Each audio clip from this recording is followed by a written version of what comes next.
Warning, cheaters may contain adult themes and strong language. Parents are cautioned that this program may not be suitable for children. Coming up on this episode of Cheaters. They go into your bedroom. Look at this. They're at a bar watching a baseball game right now. What's up? Your son out here to see you. What's up, Daryl? Take care of business, son. You didn't go to the counselor. You didn't do anything you're supposed to do. From Cheaters surveillance cameras, you are about to view actual true stories filmed live, documenting the pain of a spouse or lover caused by infidelity. This program is both dedicated to the faithful and presented to the false-hearted to encourage their renewal of temperance and virtue. You can feel in your heart when something's not right. No other woman has made me feel the way she does. I'm lost. I feel like I'm by myself. I just can't take the lies. I know this is upsetting. He met the same young lady. I have to know the truth. I knew he was a dog, and I'm gonna get him. Let's make this happen. Get eyes on the suspect. Jason, whoa. Yeah! This is what I think about your music. You're a whore! Oh, you gotta tell me! Man, get the camera out of my face! Get away from me! I swear to God, I'll show you. This is like not how this is supposed to work. Just tell me why. Just remember, I got it on camera. I'm sorry. I've run every day. I'm sorry. Real reality television is brought to you by Cheaters Detective Agency's Private Eyes on Cheaters. Hello, I'm Joey Greco. Thank you for watching this installment of Cheaters. Please meet Bill Kennedy, a man convinced that his wife of 20 years obscures the truth behind her recent activities. Ready to put an end to his speculation, Bill enlists the help of Cheaters detectives to settle the matter. Bill Kennedy, age 45. A business owner worried that his wife uses his long working hours to encourage another man's advances. I remember the night we met. It was at a George Jones concert, and she was the most beautiful woman I ever saw. And we immediately hit it off. And it was just torrential love and good feelings. You know, she's out with the girls every night. She won't answer her phone when she's out. And why not? If she's just out with the girls, won't she answer her phone? You know, when I try to talk to her about this behavior, basically she just kind of goes off.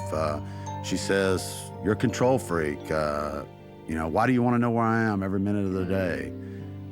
I'm not trying to be a control freak. I just want to know what's going on in my life, in my wife's life. I want to get my life back. I love my wife. And I don't want to believe that she's cheating on me. I want to believe that I'm probably just being a little paranoid. But if she is cheating, well, I don't know what I'll do then. If you suspect infidelity in your relationship, Cheaters licensed investigators may be able to provide you assistance. Exercise your right to be informed.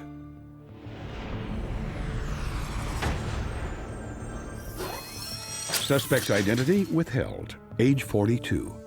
A homemaker suspected of leaving her family in the dark concerning her extramarital avocations. Investigation day 4. Upon getting the call from headquarters, field agents assemble outside the suspect's home and set up for a stakeout. In search of hard evidence, Cheaters sleuths wait for movement outside. After several hours on the job, Cheaters PIs catch a break as an unknown male approaches the door and vanishes inside. A short time later, the suspect and her companion emerge, hop in her car, and take off. After a brief pursuit, the couple arrive at a nearby restaurant. The suspect, whose identity remains withheld, and her companion decide to adjourn to the patio. Broken only by an occasional drag off their cigarettes, the two alternate their attentions between their drinks and each other. Agents studying the couple carefully decipher from their body language that these two are well acquainted. After making short work of their meal, the duo stroll across the street to a well-known watering hole. Inside, the suspect and her companion grab a quick cocktail. As the night wears thin, the pair decide to call it a night. Once they arrive at the residence, they cautiously disappear inside. After a brief stay behind closed doors, the companion emerges and jumps into an awaiting car. Field operatives recognize the car as belonging to the suspect's son, Chris. With some new questions raised, operatives halt this day of investigation. Investigation Day 8. In the early afternoon hours, Cheaters detectives once again set up a perimeter around the suspect's residence. After several hours of inactivity, Cheaters' PIs spot the suspect as she exits her house. With Bill busy at work, the coast apparently is clear for the suspect as she makes her first stop at a downtown parking lot. Cheaters detectives keep a keen eye on the suspect and soon notice another vehicle pulling into the relatively empty lot. Moments later, detectives watch as her youthful companion from prior surveillance approaches her car. Cheaters' intelligence now positively confirmed her young companion's identity as her son Chris's best friend, Daryl Smith. The pair drive to a popular Chinese bistro. After filling up on Asian cuisine, the two depart to their next location. Cheaters operatives follow the suspect and her companion to a gin mill located in an upscale part of town. Upon arrival, they take a seat in the bar and down a few drinks.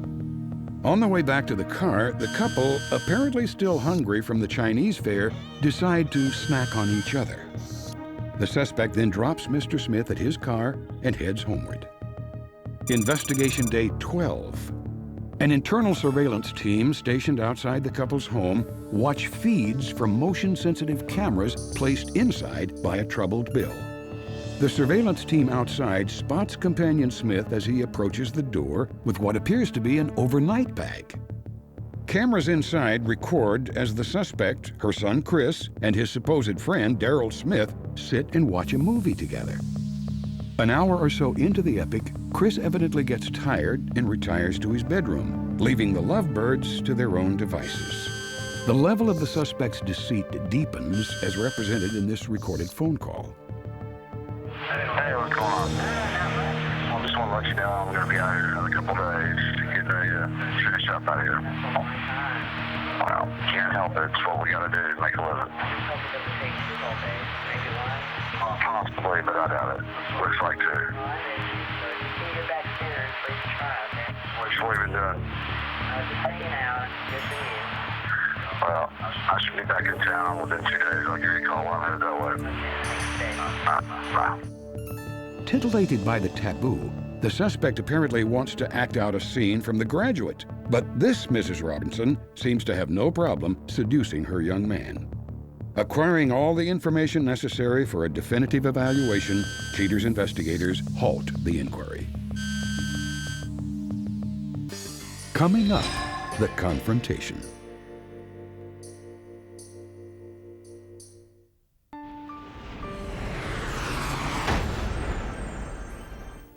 With the suspect's outrageous excursions well documented, Cheaters arranges a session with Bill to go over the details of the investigation.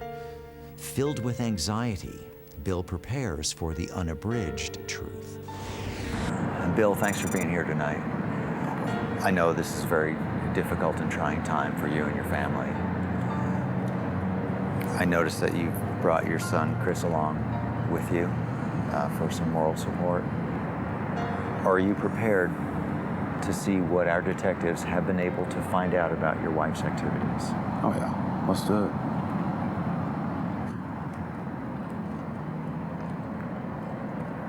As our investigation started, we see a young gentleman arrive.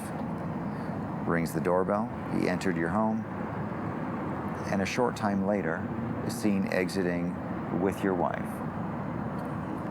They depart and were followed until they arrived at a bar. Once inside, they have a few drinks. They weren't there too terribly long. Get back in the car, and they go back to your house. After about 15, 20 minutes transpire, maybe a little bit longer than that, a car drives up. Smells nice. This is Chris. Come here. Yeah.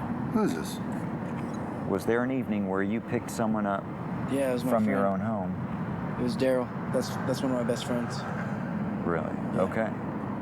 On this day, our detectives were again outside your home. The same gentleman that we've identified as your son's friend arrives at your home. Midway through our investigation, do you recall when we had you place some hidden cameras inside of your home? I sure do. Your wife, son Chris, and his friend Daryl spent some time watching television or a movie. As the evening elapsed, your son, Chris, takes off, and because you didn't return, we pretty much assumed you went to bed. Because once they felt comfortable enough, they go into your bedroom. What the hell? Look at this. It's crazy. Let me check with the detective right now. Okay. And see what we can find out. It's your friend. Yeah, we just finished up with the briefing. Very well. Upset, but hanging in. Tell me what you have. They met earlier this evening and are at a bar watching a baseball game right now. Okay, we're on our way right now. Okay, bye. Excuse me 1 second. Yeah. So we're gonna go right in the front? All right. Believe this. They've been there and they've been drinking quite a bit, so I just be calm. Good. All right, we're not going to let this get out of hand. All right. Yeah. All right, we're coming up right now. I see you. Perfect. All right, guys, we're not jumping out, right? There you go.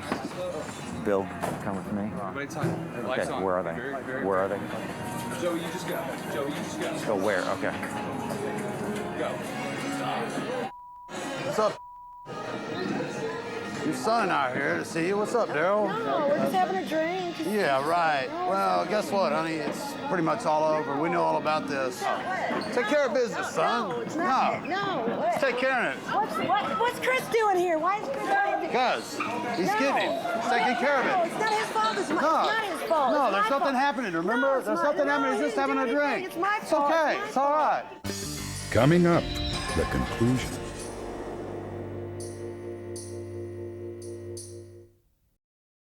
They go into your bedroom. Look at this.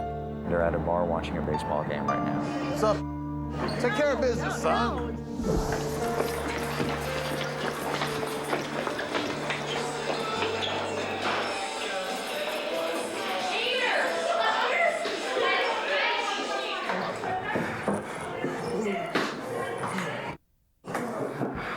Get away. You didn't go to the counselor.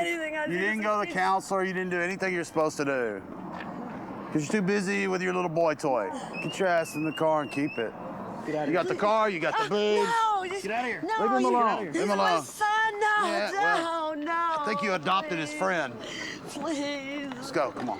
Please. Just get away from us. Go get your car. I You got your love car. you. You got your Chris, I booze. love you, You got your please. dental work. You got everything. You got all the money you needed. Go. Get away.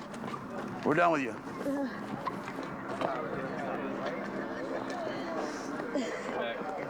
It's all right.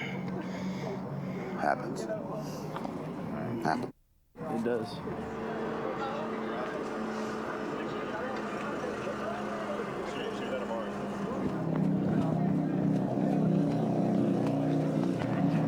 We're done with this. I love him. I misunderstood. I just, I would have went. Okay, hang on. Chris is coming right now. Chris, I'm so sorry. How could you just- I'm so, Dad, I'm so how could you sorry. just all I of us? love your father. I'm so sorry. With Daryl? What are you thinking? I'm so sorry. I know he's your friend, and Yeah, I I'm know. so sorry. It's gonna take us some time. It's gonna take us some time. I'll do You- anything. Tell your father I'll do anything. I will do anything. I love you too. You know what? I don't love know. you. I love you so I don't much. know. I'm That's so pretty bad. That's pretty bad. I'm so With sorry. Daryl? I didn't know anybody else. I'm so sorry. 22 years you just threw away. I'm so sorry. All of us. He's a home wrecker. No, he's your friend. It's not his fault. Not my buddy. It's not his fault. I did it. It's my fault. Why don't we get you to head back in the van? Ready out of here for you, so. All right, cool. Well, here, why don't you just head up there? Okay, watch out. Watch out. She's taking. All right, yeah, let's just get you back this way. I know at the moment you have to feel like your family's torn apart. There's a big part missing from it now. But I'd like for my boys, you know, to understand that a relationship doesn't always turn out like this. There are good things in life. And being in love and having children, it doesn't always end up like this. This is an exception.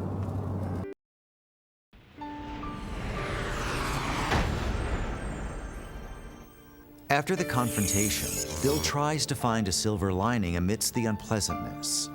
At the end of the show, Cheaters explores how Bill fares in the months to come.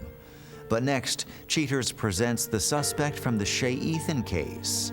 The suspect comes to Cheaters to make sure his side of the story is properly recounted.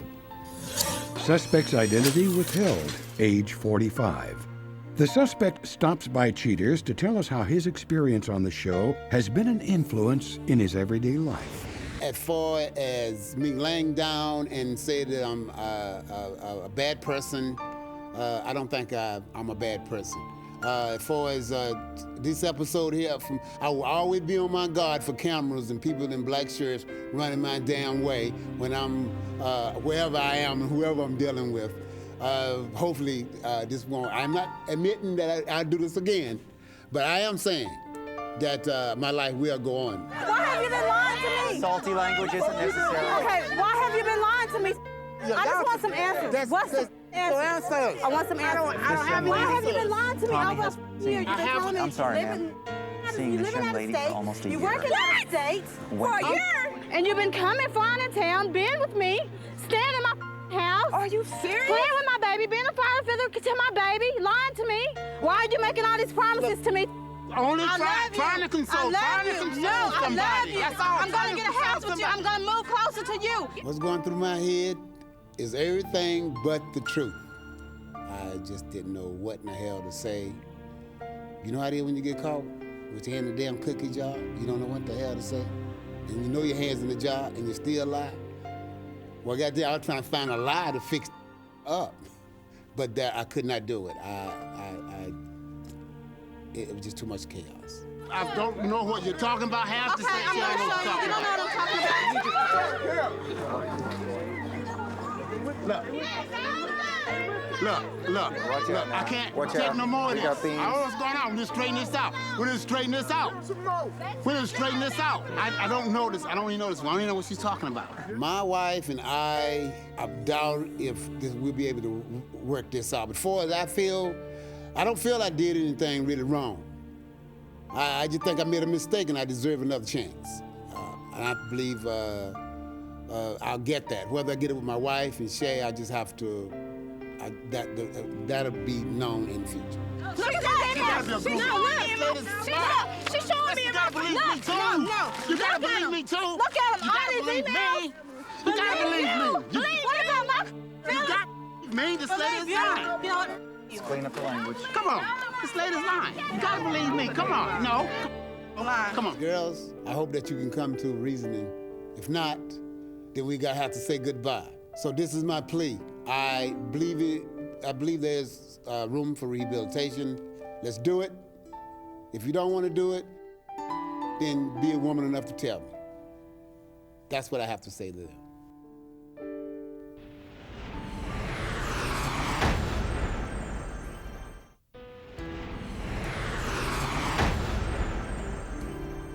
Bill Kennedy states that the life he knew will change due to the discoveries made by Cheaters. Because of his wife's betrayal, Bill has filed for divorce. A heartbroken Bill says, "I gave that woman everything she wanted, money, love, and the best years of my life." Bill's wife knows that she has a lot to answer for and claims that her recent fling was nothing more than a midlife crisis. Chris Kennedy will not soon forgive his friend Daryl, but hopes to someday be at peace with his mother. Chris says it will be hard to forgive her, but she's my mom and I love her. Daryl Smith hopes that this will all blow over soon. He admits to having done Bill and Chris wrong, but states, "She's a MILF, and I did what any red-blooded American boy would do."